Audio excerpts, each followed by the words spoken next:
My grandson John had stopped being able to speak well for some time.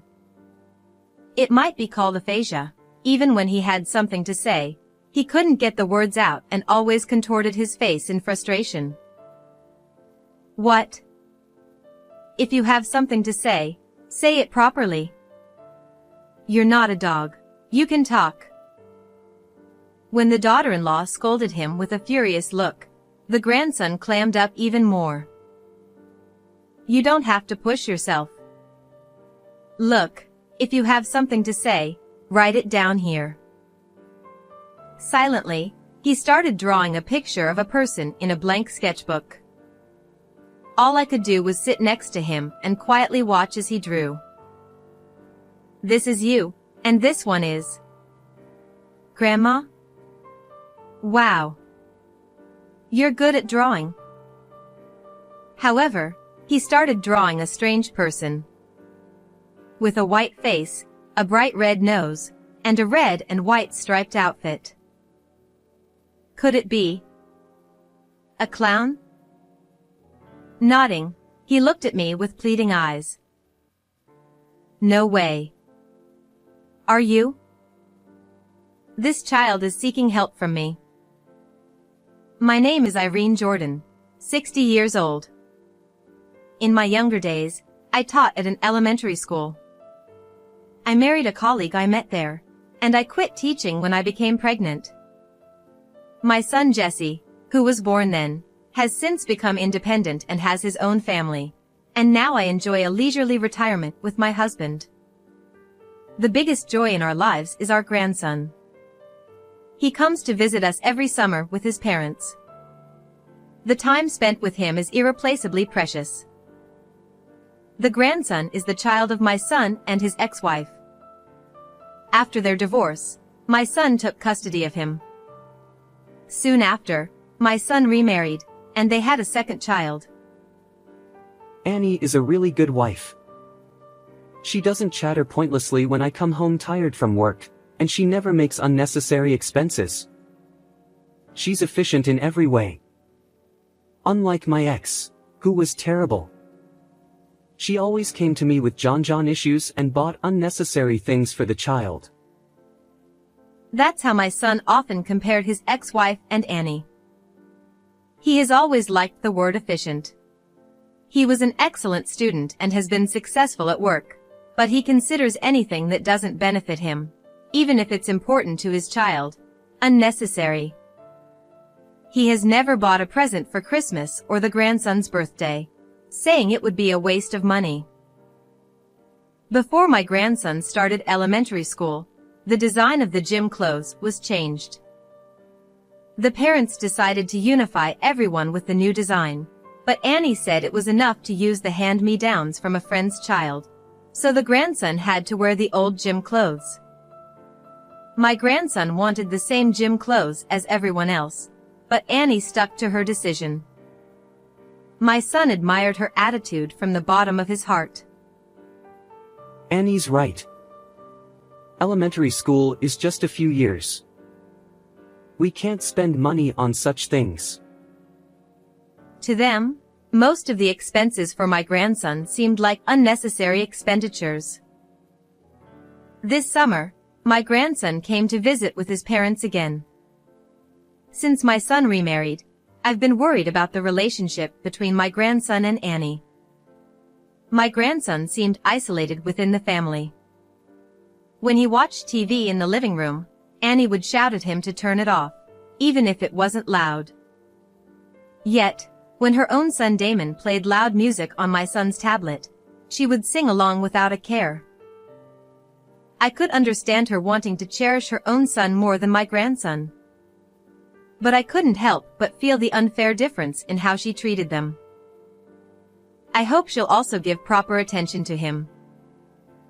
I had repeatedly urged my son to have Annie change her attitude, but he always laughed it off. He's an older brother now. He can take care of himself. He never seemed to care about his own son. After the long rainy season, it was sunny every day. My grandson, carrying a bug net and cage, went outside, followed by his 2-year-old brother, who stumbled and fell. My grandson hurried back to help him up, and his brother, without crying, smiled and grabbed his hand. He's become such a good big brother. I watched the scene with a smile, but Annie's angry voice shattered the peaceful moment. Let go of his hand. What are you doing to Damon? She scolded my grandson while brushing the dirt off Damon's pants. Annie. There's no need to be so angry, is there? I tried to calm her down. Kids should play outside and get their clothes dirty. It helps them grow. My son came over and looked down at me coldly. This is a family matter. Stay out of it, Mom. Did you get your clothes dirty again? Washing them costs money, you know. We'll have to charge you for it later. It's exaggerated. Being too strict on children is unfair. Look, he's so scared. My grandson was intimidated by his parents and apologized. My grandson had stopped being able to speak well for some time. It might be called aphasia. Even when he had something to say, he couldn't get the words out and always contorted his face in frustration. What? If you have something to say it properly. You're not a dog. You can talk. When Annie scolded him with a furious look, he clammed up even more. You don't have to push yourself. Look, if you have something to say, write it down here. I handed him paper and a pencil.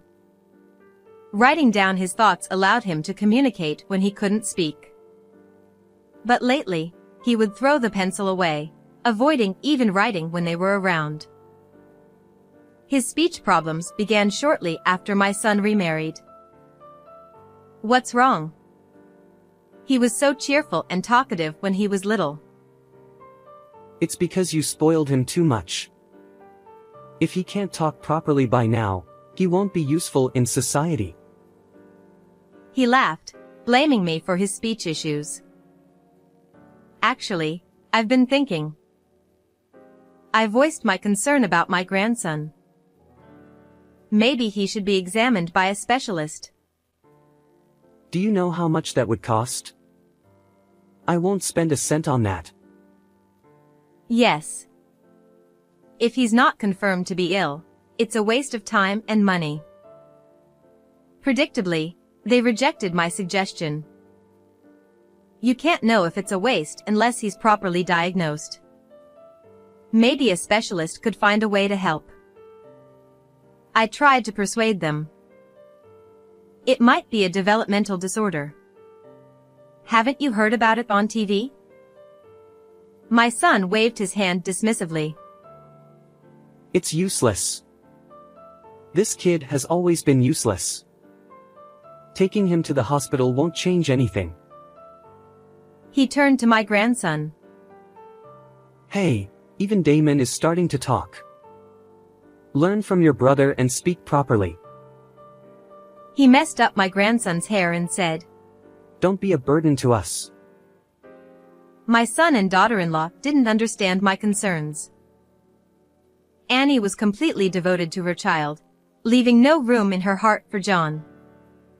When John approached the baby with a smile, Don't touch him with your dirty hands. Go away. She shooed John away as if he were a stray dog. Annie, I understand your love for the baby, but you should also be kind to John. The baby is John's brother, and he surely finds him adorable too. Don't compare the worthless John with the baby. She glared at me with a sigh. Worthless. There's no need to say it like that. If the baby gets negatively influenced by John, will you take responsibility? If this child's future is ruined, it will be because of John and you. Stop interfering with my parenting. Also, ask my permission before you speak to the baby. I chuckled at her exaggerated words, but she replied with a serious expression. I'm not joking. I truly believe your presence has a bad influence on the children. My sadness choked me, and I couldn't say anything in return. If you chat with someone as irresponsible as her, you'll end up a failure like your brother. With that, Annie took the baby and went somewhere. Having listened the whole time, my husband came and gently placed his hand on my shoulder. Annie must have been in a bad mood. Don't take it to heart. John will start speaking up soon. The next day also dawned bright and clear. While hanging the laundry in the garden, I gazed at the cloudless blue sky, feeling a desire to take the children outside. Since it's such nice weather, why don't we go outside to play with a bug net and a bug cage? The cicadas are chirping a lot. I invited the two children who were watching TV in the living room. Absolutely not. What if they get dirty or hurt? If you're going to take someone, take John only. She stopped me with a stern face. A walk should be fine. It's such nice weather. You haven't forgotten our promise, have you? When talking to my baby, go through me first. Taking the baby's hand, she said, let's play in the room with mommy. Giving up on the baby, I turned to John. Then, John, would you like to go for a walk with Grandma? But John shook his head slightly. But it's such nice weather. It feels good to move your body outside. Still, John shook his head and refused my invitation. He got up and brought crayons and a sketchbook from the bedroom. Do you want to draw, John? Wanting to respect John's feelings, I decided not to insist on taking him outside and just watched over him. John, still silent, began drawing people in the blank sketchbook. I felt someone's presence and turned around quickly. Ah. You startled me. How long have you been standing there? There stood Jessie and Annie, who had just gone to the room with the baby. Are you both curious about what John is drawing? Without answering, both followed John's hand movements with stern expressions. What's wrong? You both seem strange. It's nothing. John, keep drawing. John continued to draw silently under his family's watchful eyes. This is John, this is the baby, and this is Grandma? Wow, John, you're good at drawing. John continued to draw cute figures without confirming or denying my guesses. However, John then began drawing a strange figure behind Jessie and Annie, a person with a white painted face, a bright red nose, and wearing a red and white striped outfit. Is this a clown? John nodded slightly and continued drawing the clown. Oh, what a strange drawing. Drawing weird things like that. John has no sense of art at all. Ugh. Losing interest, Jessie and Annie left. When I got up to start preparing lunch, John suddenly grabbed my clothes with a strong grip. If you pull so hard, you'll stretch Grandma's clothes. I laughed jokingly, but John's serious gaze made me feel uneasy. Do you want to tell me something? John pointed to the clown in the drawing with a pleading look. What's wrong with this clown? At that moment, my husband returned from a neighborhood meeting. What's wrong? Did something happen?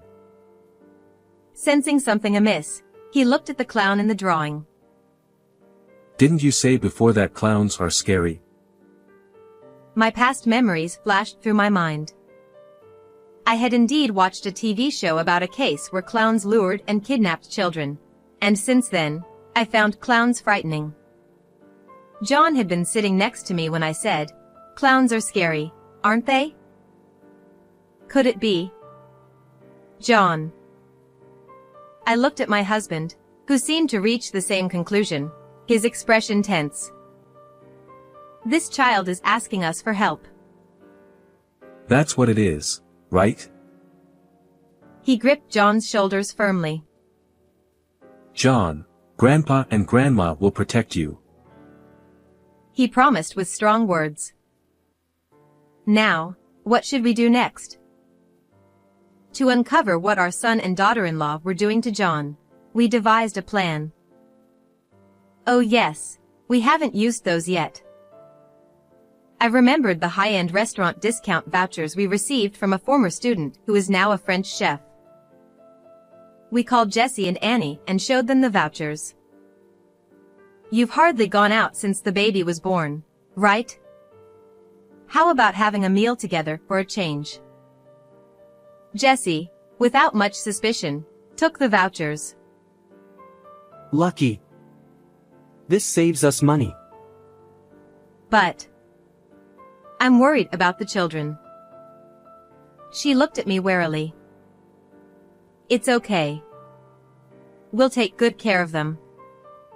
Enjoy a nice meal for a change. But the baby is only 2 years old. I need to be with him. Annie didn't like me getting close to the baby. Jessie patted her shoulder. Let's take advantage of their kindness. It's a rare chance to have a high-end French meal for free. Saving money and having a good meal worked well on efficiency-minded Jessie. Okay, if you insist. Still wary, Annie agreed to Jessie's suggestion. We'll enjoy a romantic time. See you later. With that, Jessie and Annie left in the evening. After confirming their car was out of sight, we headed to their bedroom. Although it felt intrusive, we nodded to each other, motivated by John's fearful face. My husband found a notebook in Jessie's bag with a website address written hastily, even marked with a sticky note. He opened Jessie's laptop and entered the address. Look at this. His face turned into a grim expression. On the screen was a dark website for illegal activities like organ trading and drug dealing. Jessie had bookmarked it and frequently visited it. Checking the email history, we found detailed exchanges between Jessie and organ traders. Shockingly, Jessie was trying to sell John to overseas traders, citing his speech disability. This is criminal. John's his own son.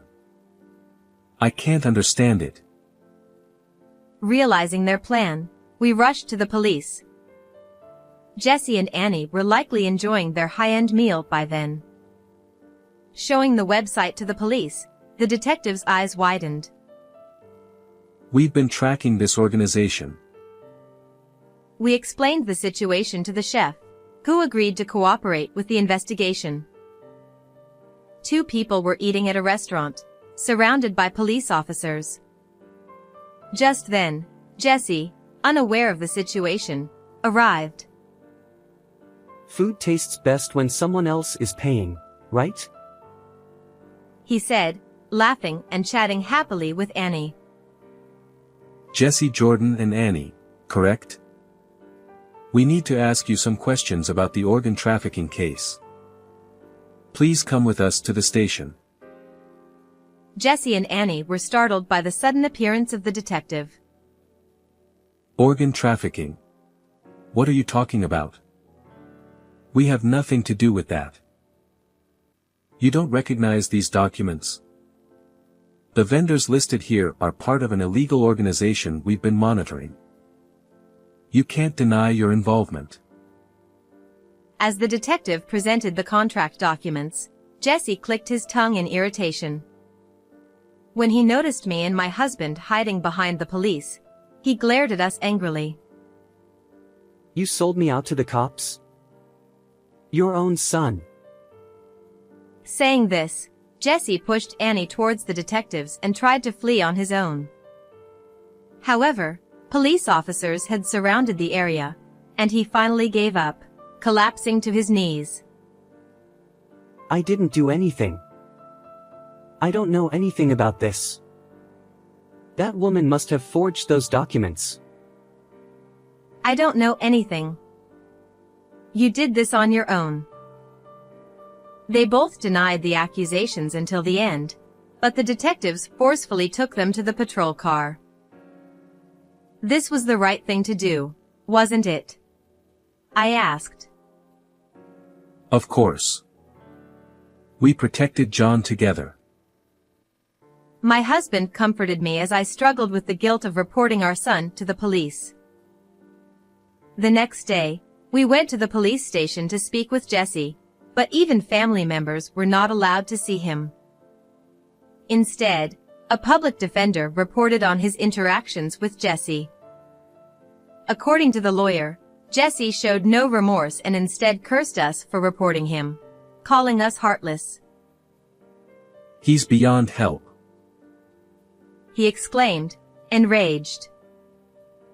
Lawyer, next time you see him, tell him that he and Annie are the heartless ones. To me, this felt like a declaration of disownment. We had another matter to address, getting a specialist to examine John's aphasia. Despite my repeated requests, neither Jesse nor Annie had taken it seriously.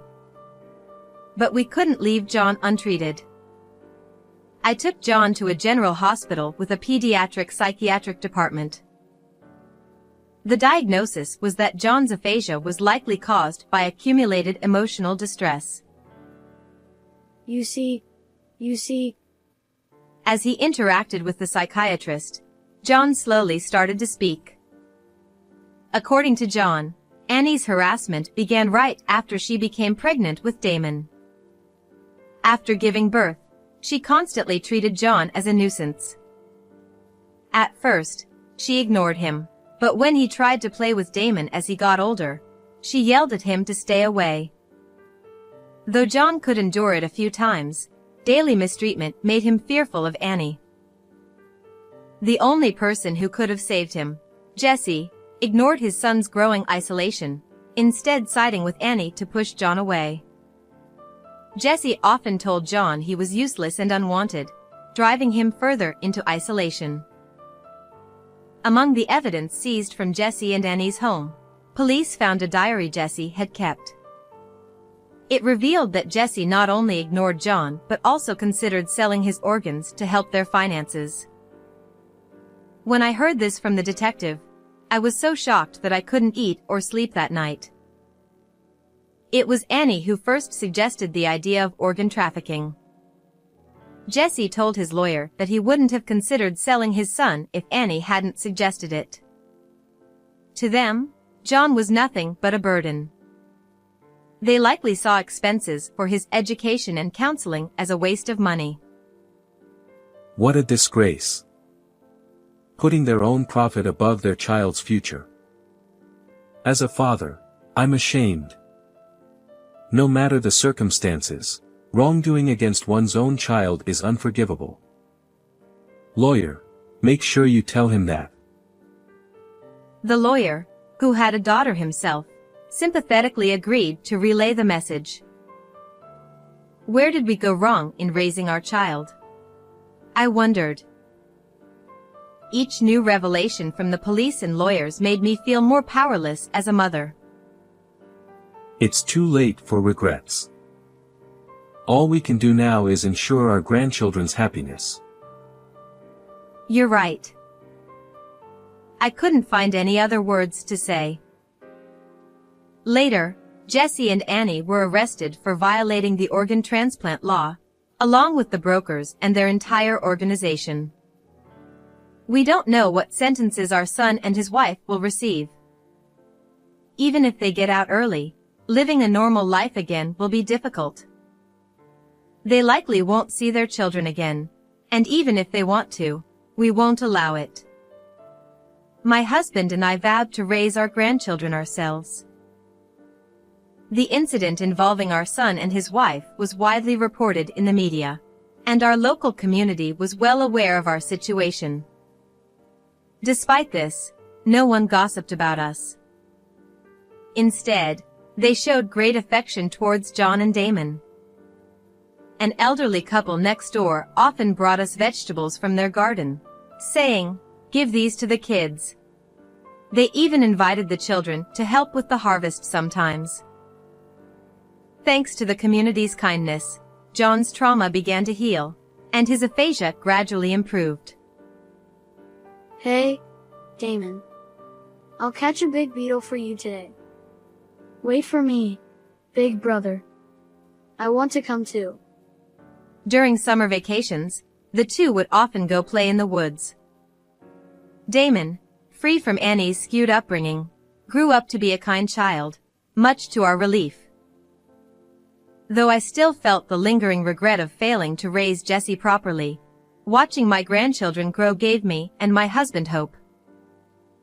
10 years have passed since then, and John is now a high school student. Human trafficking is still rampant around the world, with many children falling victim to greedy adults. This isn't just a distant issue, it happens right here in the US, close to home. I was lucky to be saved by my grandparents. Now, I want to extend a helping hand to other children. Please, let's not turn a blind eye to this sad reality. Let's fight it together. On weekends, John engages in volunteer activities, researching and writing articles about human trafficking and giving talks at community centers. I had a valuable experience, and I want to use it to save innocent children. I believe it's my mission. He spoke to me with a determined look in his eyes. John aspires to be a journalist and often debates passionately with my husband about news and current events. Grandpa, you need a broader perspective to change the world. Yeah, you're right, you are more knowledgeable and eloquent than I am these days. Meanwhile, I started a children's cafeteria with help from my community. Inspired by John's fight to protect children's futures, I felt compelled to do something for them too. We not only provide meals for kids after school but also help them with their studies, utilizing my experience as a teacher. Thanks again, ma'am. See you next time. Watching the children leave with bright smiles, I silently prayed for their continued happiness. How did you find today's story? Don't forget to subscribe to our channel. See you in the next video.